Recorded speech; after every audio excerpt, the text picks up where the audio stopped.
ಸೋಂಬೇರಿ life ಹೋಗಿ busy life ಹೇಗಿರುತ್ತೆ ಅಂತ ಇನ್ನು ಮುಂದೆ ತೋರಿಸ್ತೀನಿ. ಆದರೆ ಇವತ್ತು ರೆಸಿಪಿ ತೋರ್ಸೋಕ್ಕಾಗಲಿಲ್ಲ. ನನ್ನ ಮಗ ಬೇಗ ಕಾಲೇಜು ಹೋಗಬೇಕು 7:15 ಅಂದ. ಆದರೂ 5 ಗಂಟೆಗೆ ಎದ್ದೆ.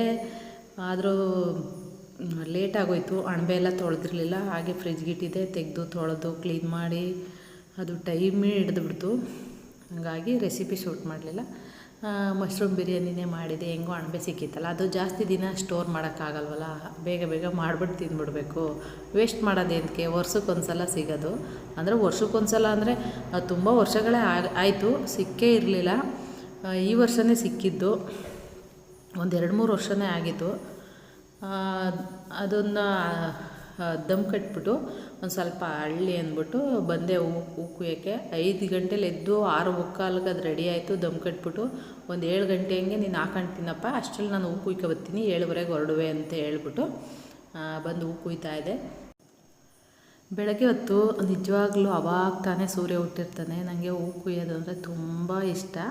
ಅಂದರೆ ಅನಿವಾರ್ಯವಾಗಿ ಆ ಕೆಲಸ ಮಾಡಬೇಕು ಅಂತ ಮಾಡ್ತಾಯಿಲ್ಲ. ನಾನು ಯಾವುದೇ ಕೆಲಸ ಮಾಡಿದ್ರು ಇಷ್ಟಪಟ್ಟು ಅದರಲ್ಲಿ ಗಮನ ಇಟ್ಟು ಮಾಡ್ತೀನಿ.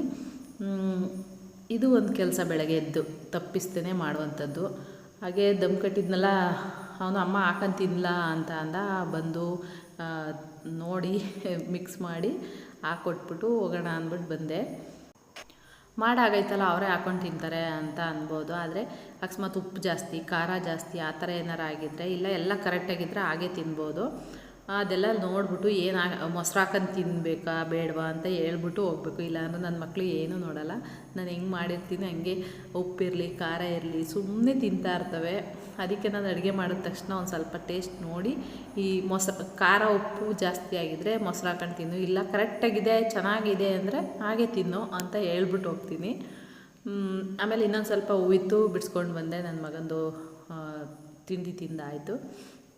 ಅದಕ್ಕೆ ಹಳ್ಳಿರು ಹೂವೆಲ್ಲ ಎತ್ಕೊಬಿಡ್ತೀನಿ. ಹಳ್ಳಿರು ಹೂವು ಇದ್ದರೆ ಅಲ್ಲೂ ಹಾಗೆ ಕುಟ್ಕೊಳ್ಸಿದ್ರೆ ತೆಗ್ದಾಕ್ಬಿಡ್ತಾರೆ. ಆದರೆ ಹಳ್ಳಿರು ಹೂವೆಲ್ಲ ಎತ್ಕೊಂಡು ಒಂದು 3 ಡೇಸ್ 4 ಡೇಸ್ಗೆ ಒಂದು ಅರ್ಧ ಮಾರ ಅಷ್ಟು ಆಗುತ್ತೆ. ಅದನ್ನು ಕಟ್ಬಿಟ್ಟು ದೇವ್ರ ಫೋಟೋಗೆ ಯೂಸ್ ಮಾಡ್ಬೋದು ಅಂದ್ಬಿಟ್ಟು ಎತ್ಕೊತೀನಿ.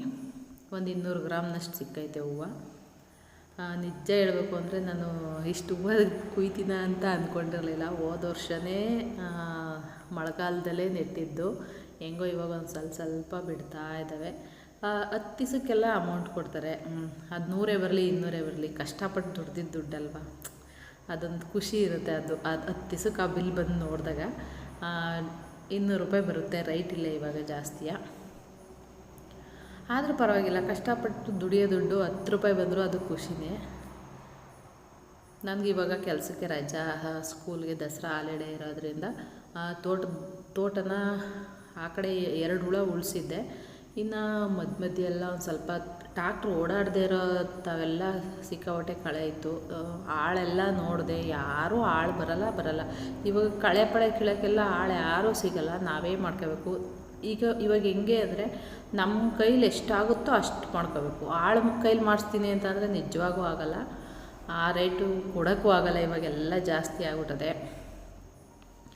ಸಿಕ್ಕಾಬಟ್ಟೆ ಬೆಳೆದಿತ್ತು. ಹೋದ ವರ್ಷ ವರಮಹಾಲಕ್ಷ್ಮಿಲಿ ಉಳಿಸಿದ್ದು 1 ವರ್ಷದ ತಾಯಿಂದ ನಾನು ಕೈ ಹಾಕಿರಲಿಲ್ಲ. ಬರೀ ನೀರು ಮಾತ್ರ ಚೆಕ್ ಮಾಡ್ಕೊತಿದ್ದೆ. ಹೆಂಗೆ ಬೆಳೆದಿದೆ ನೋಡಿ, ಎಳಿತಾಯಿದ್ರೆ ಮೆದೆ ಎಳ್ದಂಗೆ ಆಗ್ತಾಯಿತ್ತು ನನಗೆ. ಯಾವುದೇ ಕೆಲಸ ಆಗಲಿ ಮಾಡೋಕ್ಕೆ ತುಂಬ ಕಷ್ಟ, ಆದರೆ ನೋಡೋದಕ್ಕೆ ಈಸಿಯಾಗಿರುತ್ತೆ. ಮಾಡಿದಾಗಲೇ ಗೊತ್ತಾಗೋದು ಆ ಕೆಲಸ ಎಷ್ಟು ಕಷ್ಟ ಇದೆ ಅಂತ. ಅದನ್ನು ಕ್ಲೀನ್ ಮಾಡಿದಾಗ ನನಗೆ ಗೊತ್ತಾಗಿತ್ತು. ಸಿಕ್ಕಾಪಟ್ಟೆ ಮುಟ್ರುಮುನಿ ಇತ್ತು, ಕೈಯೆಲ್ಲ ಕುಯ್ಕೊಂತು. ಅದೇ ಆಗೈತೆ. ಒಂದು 4 ದಿವಸದಿಂದ ಕಳೆ ಕೀಳು ಮಾಡು ತಿನ್ನೋ ಉಣ್ಣು ಅದೇ ಆಗೈತೆ. ಹಾಗಾಗಿ ಇದೊಂದು ಸ್ವಲ್ಪ ವೀಡಿಯೋ ಮಾಡಿದೆ. ಬರೀ ನನ್ನ ತಲೆಯಲ್ಲಿ ಆ ಕೆಲಸ ಮಾಡಬೇಕು ಈ ಕೆಲಸ ಮಾಡಬೇಕು ಅದೇ ಇರಬೇಕು, ಬೇರೆ ಕಡೆ ಗಮನನೇ ಹೋಗಬಾರ್ದು, ಬೇರೆ ಆಲೋಚನೆ ಮಾಡಬಾರ್ದು ಅಂತ ಡಿಸೈಡ್ ಮಾಡಿದ್ದೀನಿ. ಮುಂದಿನ ವೀಡಿಯೋದಲ್ಲಿ ತಿಳಿಸ್ತೀನಿ.